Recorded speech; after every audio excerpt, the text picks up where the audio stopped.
अगली प्रस्तुति के लिए कलाकार साथियों को करतल ध्वनि के साथ आमंत्रित कीजिए आज के इस सुंदर भगवान परशुराम पर केंद्रित इस मनमोहक प्रस्तुति के लिए।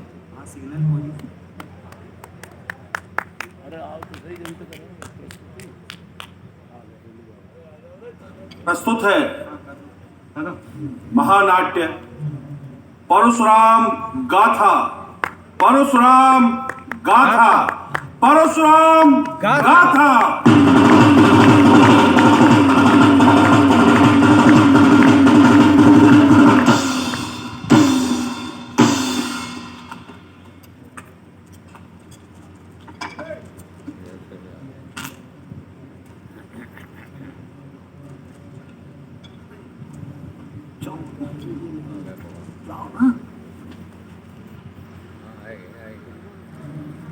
सब आएगा वही तो शिष्य आएंगे ना।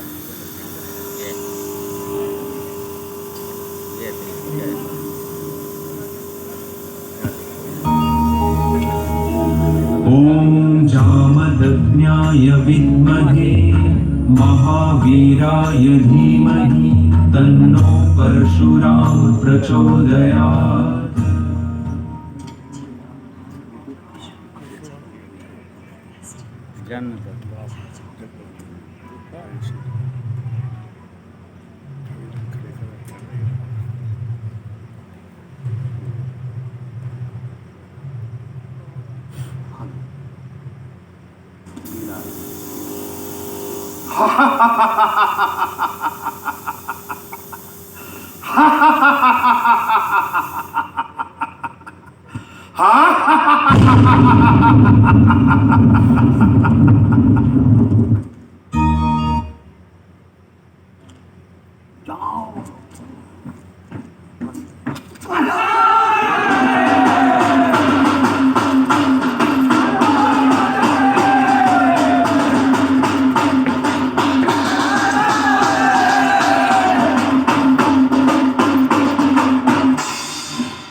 सारे पापी अधर्मी इन गुफाओं और कंदराओं में जाकर छुपे हो, बाहर आओ।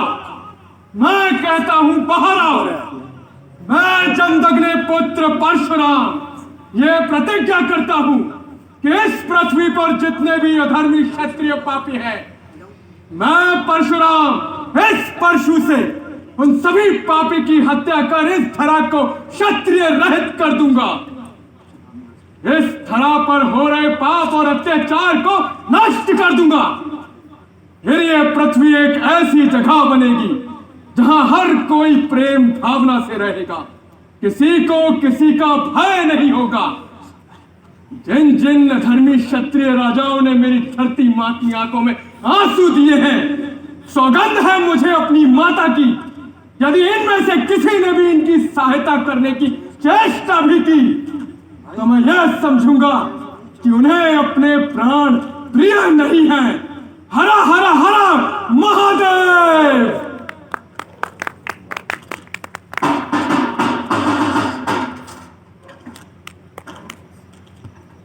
मैं वसुंधरा हूँ।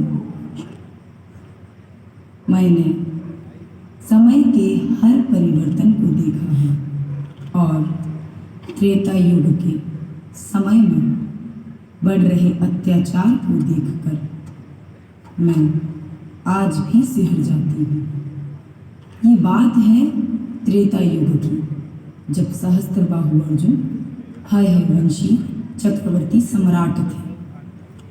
सहस्त्रबाहु को महाराज हयवंशी की 10वीं पीढ़ी में माता पद्मिनी ने जन्म।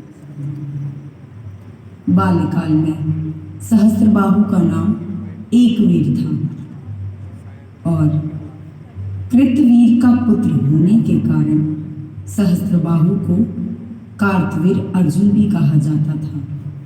सहस्त्रबाहु अर्जुन भगवान दत्तात्रेय के परम भक्त एवं परोपकारी थे।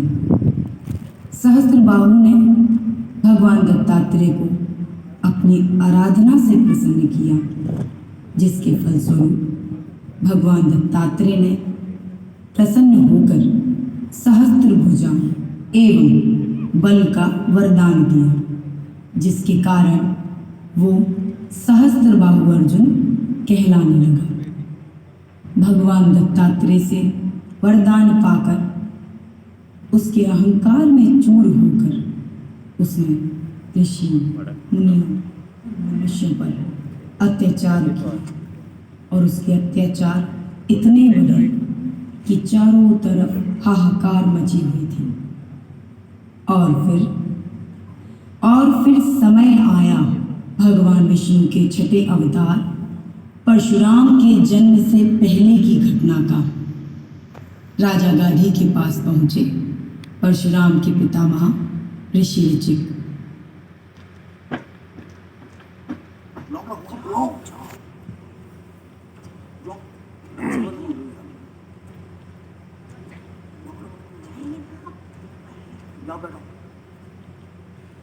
अरे हाथ कुर्सी डाल कुर्सी डाल।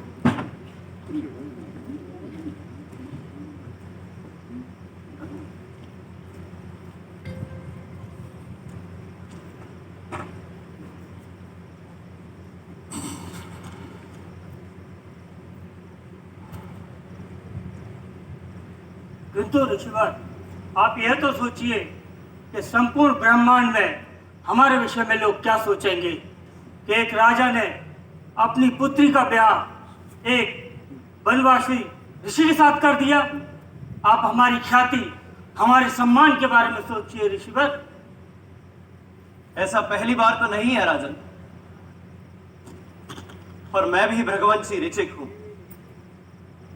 आप जिस तरह भी संतुष्ट हो वो युक्ति मुझे बताएं। आपकी और राजकुमारी सत्यवती की इच्छा के विरुद्ध मैं ये विवाह नहीं करूंगा। हमारे शास्त्रों में स्त्रियों को उच्च स्थान दिया गया। आप उनसे सहमति लें और जो भी निर्णय हो मुझे उससे अवगत कराएं। हम उनसे सहमति तो लेंगे, लेकिन हमारी एक इच्छा है। इच्छा? एक पिता की इच्छा? हाँ ऋषिवर, क्या एक पिता को यह सुनिश्चित नहीं करना चाहिए कि जिसे वह अपनी पुत्री दे रहा है वह उस योग्य है भी या नहीं? एक पिता को क्या यह सुनिश्चित नहीं करना चाहिए जिस पुत्री को खिलखिलाता देख करके वर्षा ऋतु से भी अत्यधिक प्रसन्नता होती हो, क्या उसे इतना भी अधिकार नहीं? हम समझते हैं राजा, आपकी चिंता व्यर्थ नहीं। राजकुमारी राजमहल में पली बड़ी और बाकी का शेष जीवन इस योगी के साथ व्यतीत करना उनके लिए भी आसान तो नहीं होगा। परंतु हम आपको आश्वासन देते हैं कि हम उन्हें किसी भी प्रकार का कष्ट नहीं होने देंगे। आप जैसे ऋषिवर से ऐसी ही आशा थी। अगर आप हमारी पुत्री से विवाह करना चाहते हैं तो आपको उपहार स्वरूप हमें 1000 श्वेत अश्व, जिनका एक कण श्याम वर्ण का हो, देना होगा। तत्पश्चात हम अपनी पुत्री से विचार विमर्श कर लेंगे। ये तो बहुत ही तुच्छ सी इच्छा है राजा, मुझे स्वीकार है।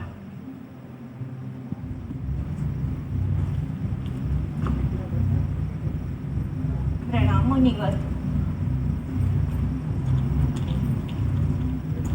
अरे महारानी, अभी हम आपके ही कक्ष में आने वाले थे। सब कुशल मंगल तो है ना? इन भृगुवंशी का क्रोध तो सर्वत्र विख्यात है। ऋषिवर हमारी पुत्री का हाथ मांगने आए थे। और आपने क्या कहा? मैं क्या कहता, अभी आपने ही तो स्वयं उनके क्रोध के बारे में वर्णन किया है। लेकिन हाँ, मैंने एक शर्त रखी है जिसे वह सरलता से पूर्ण कर लेंगे।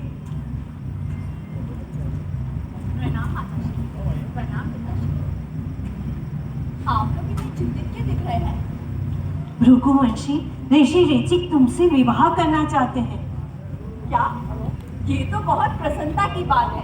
अगर उन्होंने स्वयं मेरा हाथ मांगा है तो मुझसे अधिक भाग्यशाली और कौन होगी जिसके लिए स्वयं भगवान हमारे दर पर आए हैं। किंतु माताश्री, किंतु परंतु नहीं, हमें इस संबंध से अपार प्रसन्नता हो रही है। हमारा मन प्रफुल्लित है और हम उन्हें अपने पति के रूप में स्वीकार करने के लिए तैयार हैं। एक बार पुनः विचार कर लीजिए, क्योंकि आप राजमहल में पली बड़ी हैं और वो वन में रहने वाले एक ऋषि हैं। पिताश्री, आप ही तो कहते हैं कि ब्रह्मा के पुत्र भृगु ऋषि जिनके पितामह हो, वो कोई साधारण ऋषि नहीं हो सकते। उनके लिए तो कुछ भी असंभव नहीं है।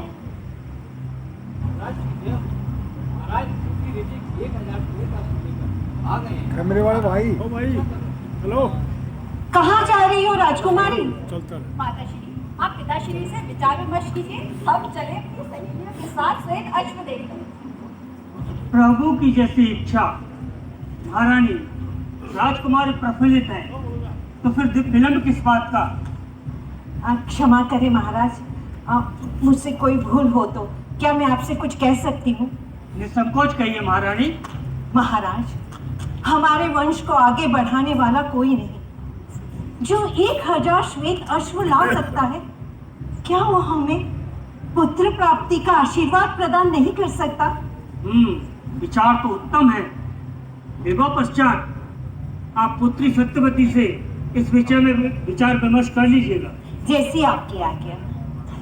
प्रभु की लीला वही जाने। आइए चलते।